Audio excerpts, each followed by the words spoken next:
A'udzubillahi minasyaitonirrajim. Bismillahirrahmanirrahim. Assalamualaikum warahmatullahi wabarakatuh.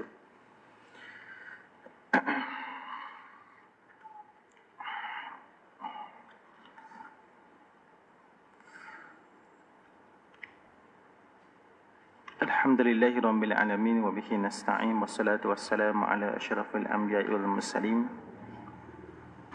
sayyidina wa maulana wa ala alihi wa ashabi ajma'in. Subhanaka la ilma lana illa ma 'allamtana innaka antal alimul hakim. Wala haula wala quwwata illa billahil aliyil azim. Wala haula wala quwwata illa billahil aliyil azim. Wa nusalli wa nusallim ala hadzal nabiyil karim al-mustafa sallallahu alaihi wasallam wa ala alihi wa ashabihi wa dzurriyyatihi wa tabi'in wa tabi'ihim bi ihsanin ila yaumiddin. Allahumma faqqihna fid din waftah alaina futuhal arifin waj'al a'malana khalisatan liwajhikal karim. Allahumma aftah bainana wa baina qaumina bil haqqi wa anta khairul fatihin. Allahumma arzuqna ilman nafi'a warzuqna fahma. Pertama, syukur pada Allah Subhanahu wa taala di atas kurniaan dan rahmat Allah dapat kita bersama-sama. Mudah-mudahan dengan muzakarah dan kesempatan yang Allah Taala berikan kepada kita pada pagi ini, mudah-mudahan perbincangan kita diberkati dan dirahmati oleh Allah Subhanahu wa taala. Kita menyambung perbincangan kita dalam kitab iaitu Persediaan bagi yang sakit. Pada perbicaraan yang lepas kita membincangkan berkenaan dengan bacaan-bacaan yang dianjurkan untuk kita membaca sewaktu mana kita menanam, proses menanam jenazah. Daripada jenazah itu sampai kepada perkuburan sehinggalah jenazah itu diturunkan dan di mana tanah itu ditimbus semula. Dan pada hari ini dia sebut beberapa tambahan-tambahan lagi yang boleh kita buat. Ini yang dianjurkan. Dikata satu lagi peringatan. Qala mu'allifu rahimahumullah wa nafa'ana bi ulumihi fid darain. Dia kata waktu mayat sampai di kubur itu, ambillah tanah 3 rahut. Dibaca pada yang pertama, 3 rahut ni 3 genggam. Yang pertama, genggaman yang pertama baca minha khalaqnakum. Allahumma lakinhu indal mas'ali hujjatahu. Ya Allah, talkinkanlah, ajarkanlah dia, yakni jenazah itu, di sisinya hujjah. Maknanya mengajarkan hujjah di sisi persoalan-persoalan yang dia akan jawab. Itu yang pertama, minha khalaqnakum Allahumma lakinhu indal mas'ali hujjatahu. Dan pada yang kedua, wa fiha nu'idukum Allahumma aftah abwabas sama'i liruhihi. Maksudnya, ya Allah, bukakanlah pintu-pintu langit bagi ruhnya. Itu yang kedua. Dan rahut yang ketiga, wa minha nukhrijukum taratan ukhra Allahumma jafil arda an jambaihi. Ya Allah, maknanya luaskanlah bumi ini daripada lambungnya. Diperluaskan dan minta supaya jangan disempitkan bumi tersebut. Ada juga pandangan ataupun ada juga amalan yang membaca 3 benda ini sebelum daripada mayat tersebut berada di maknanya sebelum ditutup liang lahat. Benar-benar sekali saya tengok ada seorang guru ni buat, bila mayat tersebut diletakkan dalam liang lahat, dia pun turun. Belum tu dia tak turun lagi. Belum tu dia akan minta orang lain dulu turun. Akhir sekali sebelum daripada ditutup liang lahat tersebut, di mana jenazah diletak, sebelum diletakkan ditutup liang lahat, dia turun, kemudian dia akan ambil tanah dalam kubur tadi, dia akan baca kemudian dia genggam, kemudian dia letak pada liang lahat tersebut. Dia baca pada genggaman yang kedua, dia pun letak. Dia baca pada genggaman yang ketiga, dia pun letak. Inilah doa-doa dia. Yang pertama, minha khalaqnakum Allahumma lakinhu indal mas'alati mana hujjatahu. Kemudian letak. Ambil yang kedua, wa fiha nu'idukum. Maknanya Allahumma ftah abwabas sama'i li ruhihi. Kemudian yang ketiga, minha wa minha nukhrijukum taratan ukhra. Allahumma jafil arda an jambaihi. Yang ketiga. Kemudian begitu lagi diambil tanah itu, dibaca atasnya. Inna anzalnahu fi lailatul qadr hingga akhir sebanyak 7 kali. Kemudian dijadikan tanah itu serta mayat ke dalam kubur. Ada pandangan yang kalau disebut dalam ni, dalam risalah ini dia kata membaca ni kan sebelum daripada ditanam tadi lah, ambil 3 rahu. Yang pertama, yang kedua, yang ketiga, kemudian tanah itu tadi baca inna anzalna sebanyak 7 kali.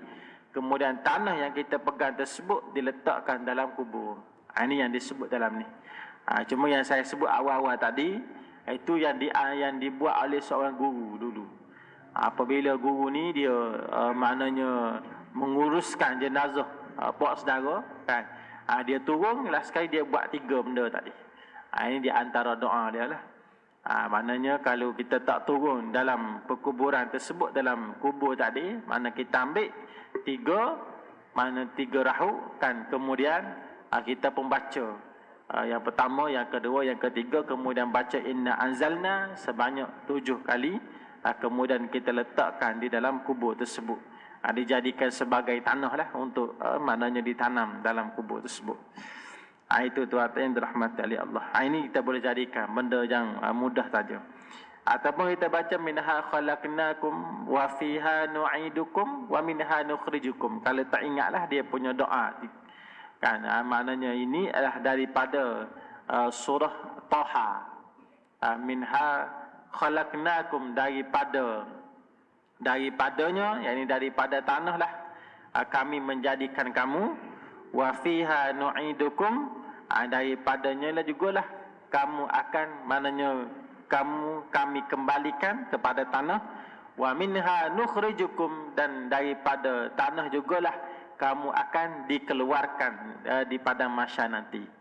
Sebab kita akan keluar daripada tanah kan, kerana dalam badan kita ni ada satu part dalam badan kita yang tidak akan dihancurkan oleh Allah, yang dinamakan dengan ajbuz zanab.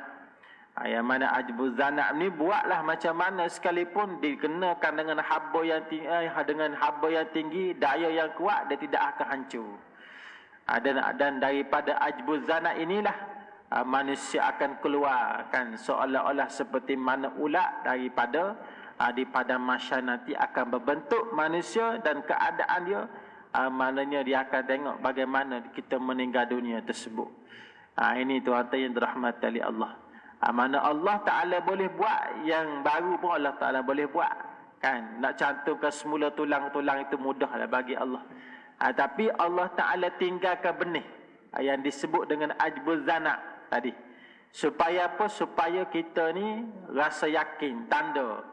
Satu masa nanti walaupun badan kita, tulang kita hancur berkecai dengan masa yang begitu lama, tetapi dia punya ajbuz zanab ni dia tidak hancur. Itu bermakna apa? Bermakna satu masa nanti kita akan dibangkitkan oleh Allah Subhanahu wa taala. Itu tuan-tuan. Lalu dia sebut, dia kata kemudian bila sudah bacaan-bacaan umpama talqin itu, mana apabila kita lepas tanam lalu kita baca talqin. Ini bagi orang yang tak suka talqin itu, ikut dia lah. Ini bagi maknanya kita akan membaca talqin. Baca talqin itu, dan sunat berhenti lagi. Sunat berhenti di sisi kubur kan, yang berada di kuburan tu. Jangan terus balik, berada di sisi kubur itu sekadar masa sembelih unta dan membahagikan dagingnya, daging unta tersebut. Maknanya sekadar mana, berapa lama tempoh kita tunggu di tempat tersebut, bersama mana menunggu dia punya jenazah tadi di perkuburan tu. Dia kata sekadar tempoh masanya iaitu mana sekadar sembelih unta kemudian bahagikan daging-daging tu. Lebih kurang macam itulah. Kan lebih kurang dia kata lebih kurang masa 2 jam mula daripada sudah penuh ditanam. Mana lebih kurang 2 jam lepas daripada selesai proses pengebumian, kemudian selesai dia punya talqin, kita tunggu di tempat tersebut di tanah perkuburan tu selama 2 jam lah. Lebih kurang 2 jam. Tunggu buat apa? Tunggu bacalah, baca bacaan zikir dan sebagainya. Bukan tunggu sekadar ambil gambar apa tidak. Mana tunggu kemudian kita membaca zikir-zikir dan sedekahkan kepada si mati tersebut. Itu tuan-tuan. Sebab itu merupakan tempat yang pertama kan. Itu dia baru first time masuk dalam perkuburan. Jadi kita tunggu dia tuan-tuan. Maknanya kalau pagilah, kalau malam tu terserahlah pada tuan-tuan. Kan kalau di mana pengebumian pukul 10 malam, agak-agak nak tunggu tidak 2 jam. Itu kata tuan-tuan lah. Nak sebutnya ialah kerana dalam hadis ada sebut, Nabi pernah sebut, Nabi kata apabila jenazah itu maknanya apabila kawan-kawan rakan-rakan meninggalkan jenazah, kan mayat dalam kubur tadi, kan dia orang mayat dalam kubur tersebut dia akan mendengar dan dia akan mengenali siapakah, maknanya tapak kasut siapa yang meninggalkan dia. Ini bermakna bahawa kalau kita baca talqin, maknanya jenazah itu mendengar, mayat itu mendengar. Sebab tapak kasut juga dia mendengar, apatah lagi mengenai talqin. Kan begitu juga kita menunggu, maknanya supaya dan maknanya kita membaca zikir-zikir itu tadi. Baik. Lagi dia sebut, dia kata bacalah di dalam masa berhenti itu. Masa kita menunggu lebih kurang dalam 2 jam tu tadi, maknanya doa tasbih, yakni doa ketetapan. Jika mayat laki-laki, doa bagi tetap. Kan kita minta pada Allah supaya dia ni tetap. Dia punya perkataan dia, lafaz dia, jawapan dia yang akan dia berikan kepada malaikat yang akan tanya kepada dia selepas daripada ni, tetap kan yakin memberikan jawapan yang yakin. Kerana kita perlu ingat bahawa maknanya soalan dalam alam barzah ini merupakan satu fitnah yang besar. Nabi pernah sebut dalam satu hadis, Nabi kata fa'uhiya ilayya annakum tuftanuna fi kuburikum misla al-qariba fitnatil masihid dajjal. Nabi pernah sebut dalam satu hadis, Nabi kata, maka Allah Ta'ala telah wahyukan kepadaku, sesungguhnya kamu dalam alam barzah nanti akan diuji dengan fitnah, yang mana fitnah tersebut level dia sama ataupun dekat-dekat dengan fitnah al-masihid dajjal. Level dia sama dengan fitnah dajjal. Fitnah Dajjal ni adalah fitnah yang paling dahsyat dalam sejarah hidup manusia. Ini fitnah yang paling teruk sekali. Kan waktu Dajjal keluar, kita boleh tengoklah, tuan-tuan boleh baca, boleh tengok perbahasan dia daripada pengkaji akhir zaman. Kan dia sebut tentang bagaimana bila Dajjal ni keluar, penyakit dengan begitu banyak dan sebagainya. Jadi nak sebut ialah fitnah yang dahsyat tuan-tuan. Jadi maknanya ialah kita berdoa pada Allah supaya Allah Ta'ala memberikan ketetapan kepada jenazah tersebut supaya dia dapat jawab dengan betul dan dia dapat jawab dengan tepat. Itulah di antara benda-benda yang paling penting sekali. Kalau dia selamat jawab soalan di dalam alam barzah, maka dia akan selamat. Maknanya mana ketetapan seperti mana ketetapan dia di atas dunia. Kan? Waktu dunia, kalau orang tanya dia siapa Tuhan kamu, dia boleh jawab. Siapa Nabi kamu, dia boleh jawab. Apa agama kamu, dia boleh jawab. Maknanya kita minta supaya Allah Ta'ala melancarkan dia punya lidah dia sama seperti mana lancarnya lidahnya di sudut waktu mana hidup di atas dunia. Waktu dunia kita boleh sebut, dan di alam barzah juga kita minta supaya jenazah tersebut boleh mana menjawab soalan-soalan di dalam mana soalan-soalan yang akan ditanya dia di dalam alam barzakh tersebut. Ini di antara contoh doa dia. Allahumma hadza abduka wa anta a'lamu bihi minna wa la na'lamu minhu illa khaira. Ya Allah, ini adalah hamba kamu dan kamu lebih mengetahui daripada kami, dan kami tidak mengetahui daripada jenazah itu kecuali illa khaira, kecuali kebaikan. Kami kenal dia maknanya dengan kebaikan saja. Kami kenal orang ni orang yang baik. Waqad ajlastahu listas'alahu fas'alukallahumma. Kami minta kepada kamu ya Allah antusabbitahu bil qawli tsabit. Tetapkanlah kepada dia dengan perkataan-perkataan yang tetap fil akhirah kama sabbatahu fid dunya. Kamu tetapkan dia perkataan dia yang dia akhirnya di hari kiamat seperti mana tetapnya dia perkataan dia sewaktu mana hidup di atas dunia. Allahumma arhamhu wa alhiqhu bi nabiyyika Muhammadin sallallahu alaihi wasallam. Ya Allah, rahmatkanlah dia dan hubungkanlah dia dengan nabi kamu yaitu Muhammad sallallahu alaihi wasallam, wala tudillana ba'dahu wala tahrimna ajrahu. Dan jangan kamu sesatkan kami selepas daripada pemergian dia. Jangan kamu jadikan kami ini bertelingkah, berbalah, bergaduh sebagainya selepas daripada mananya kematian dia. Ini doa-doa dia tuan-tuan. Sebab ada juga bila mana ayah tu meninggal dunia, mana suami meninggal dunia, bagai contoh menyebabkan berlakunya pertelingkahan di antara adik-beradik ataupun di antara kaum kerabat. Mana bila tunjang ayah tu tak ada, kan jadi mana berselerak, jadi putus saudara di antara adik-beradik. Ini kita kena elakkan. Ada banyak sebab lah boleh putusnya saudara. Antara sebab yang paling besar sekali adalah dengan sebab harta.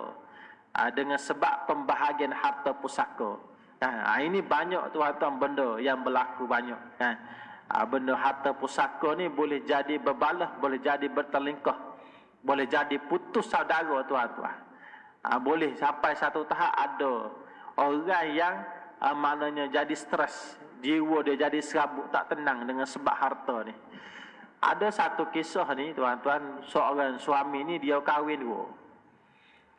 Dia mana isteri dia yang kedua ialah seorang mu'allaf. Bila dia meninggal dunia, harta tu kan entah macam mana mananya mananya pengurusan tu isteri yang pertama uruskan. Isteri yang kedua langsung dia tak bagi tuan-tuan. Menyebabkan isteri yang kedua ni jadi stres. Dia pernah sebut kan, ni ada orang bagi tahulah kisah ni. Dia kata dia minta boleh ke tidak, kan dia ni nak kembali semula kepada agama dia, kan mana agama dulu. Dia baru masuk Islam, tapi bila berlakunya kes ni jadi stres dia. Langsung dia tak dapat hak daripada mana arwah suami dia. Ini yang kezaliman ataupun perkara-perkara yang berlaku selepas daripada kematian.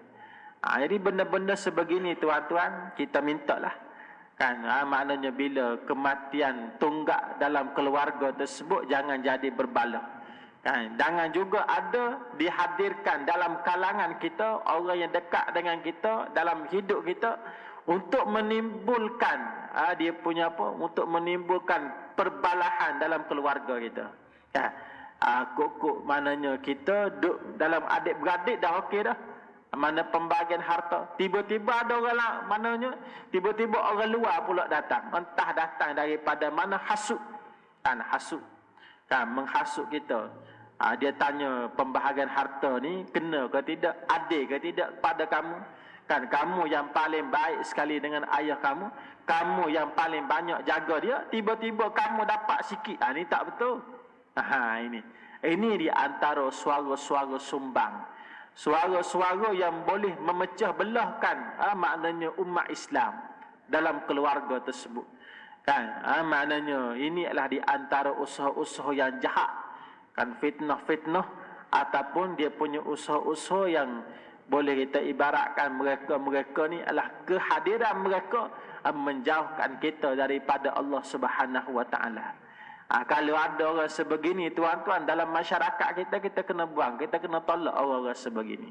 Walaupun dia ni hebat, walaupun dia bercakap pandai, walaupun dia ni kaya, walaupun dia ni ada segala-galanya, tetapi apa yang dia buat itu adalah benda yang tak betul. Sebab dia datang memecah belahkan.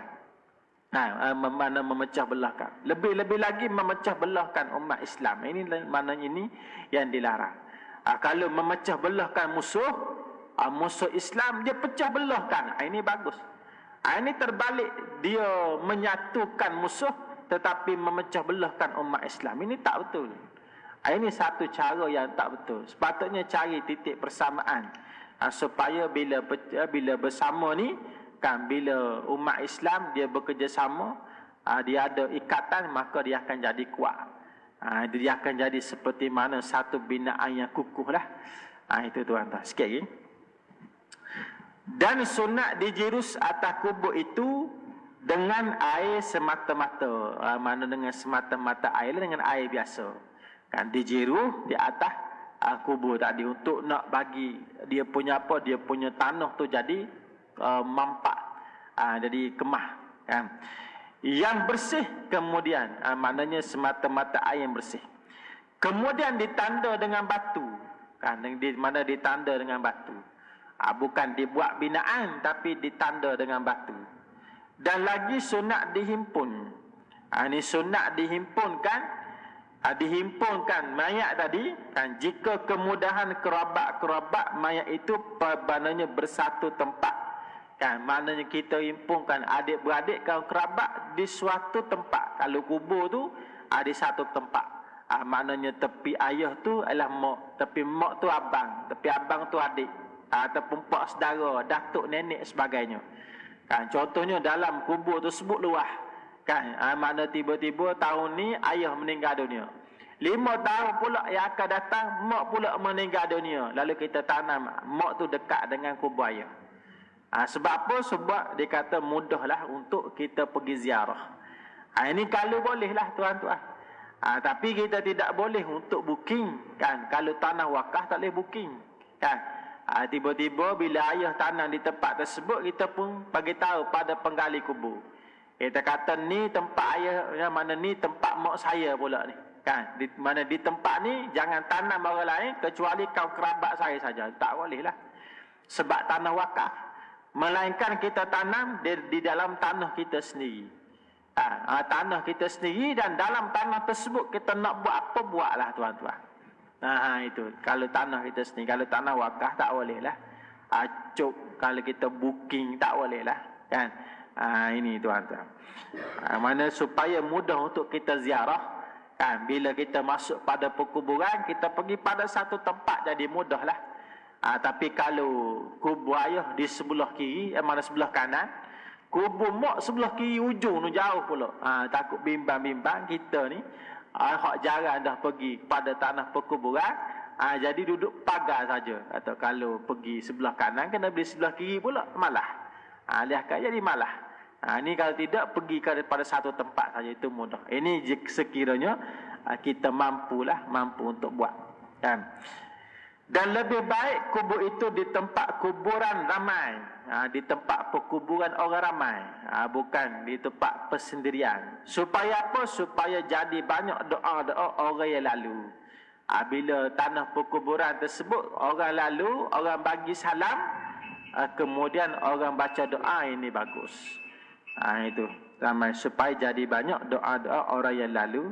Dan ziarah, dan jika perkuburan itu ada orang soleh pula, maka lebih diharapkan banyak rahmat lagi, sebagaimana diharapkan keberkatan kita bersama-sama dengan dia pada ketika hidup di dunia. Jadi bersama dengan orang soleh, ditanam bersama dengan orang soleh, ditanam bersama dengan orang yang ramai. Ini baguslah. Bila orang datang, orang bagi salam, orang mendoakan kita, mana dia akan memberikan manfaat kepada jenazah tersebut, kepada kita lah, kalau kita ditanam di tempat tersebut. Itu tuan-tuan. Nas'alullaha khairal jazai, amin. Kami minta kepada Allah sebaik-baik pembalasan, amin ya rabbal alamin. Jadi cukuplah sekadar saya tu. Yang baik itu datang daripada Allah, yang buruk itu kelemahan saya. Assalamualaikum warahmatullahi taala wabarakatuh. Amin amin ya rabbal alamin. Allahumma yanfa'na bima 'allamtana wa 'allimna bima yanfa'una. Rabbana atina fid dunya hasanah wa fil akhirati hasanah wa qina adzabannar. Sallallahu alaihi wasallam Muhammad wa ala alihi wa sahbihi barik wasallam. Alhamdulillahirabbil alamin.